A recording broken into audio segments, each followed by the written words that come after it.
ఒక మేక మంద నుండి తప్పిపోయింది. ఇంటి దారి కోసం వెతుకుతూ అడవి లోపలికి వెళ్ళిపోయింది. చీకటి పడింది, కానీ ఇంటికి వెళ్ళే మార్గం కనిపించలేదు. ఏం చేయాలో పాలుపోక అటూ ఇటూ తిరుగుతున్న దానికి ఒక రాతి గుహ కనిపించింది. ఆ గుహ లోపలికి వెళ్ళి పడుకుంది. కొంత సమయం గడిచాక అక్కడికి సింహం వచ్చింది. ఆ గుహ సింహానిదే. లోపలికి వెళ్ళబోయిన సింహానికి చీకట్లో మిలమిలా మెరుస్తున్న మేక కళ్ళు కనిపించాయి. దాంతో భయపడింది సింహం. లోపలికి వెళ్లకుండా రాత్రంతా బయటే కూర్చుంది. సింహం జాడ పసికట్టిన మేకపోతు భయంతో గడగడా వణికిపోయింది. అమ్మో, సింహం గుహ, తెలియక వచ్చి చిక్కుకుపోయాను.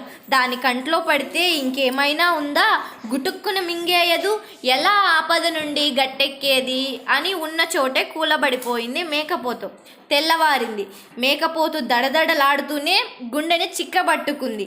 పైకి మాత్రం ధైర్యం ప్రదర్శిస్తూ, ఏయ్, ఎవరు నువ్వు అని అడిగింది.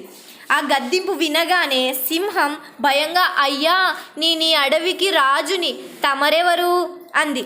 నా గురించి నువ్వు వినలేదా? ఇప్పటి వరకు 99 సింహాలను చంపి తిన్నాను. 100 సింహాలను చంపితే గాని నా గడ్డం తీయనని వ్రతం కట్టాను. నీకోసమే ఎదురు చూస్తూ నీ గుహలోనే మాటు వేశాను. నిన్ను చంపితే నా వ్రతం పూర్తవుతుంది అని మేకపోతు గంభీరంగా అంది. అంతేకాదు, 2 కాళ్ళు పైకెత్తి సింహం మీదకి దూకడానికి సిద్ధమైంది. మేకపోతు మాటలు నమ్మిన సింహం భయపడి అక్కడి నుండి పారిపోయింది. ఈ విధంగా ఉపాయంతో అపాయాన్ని తప్పించుకుంది మేకపోతు.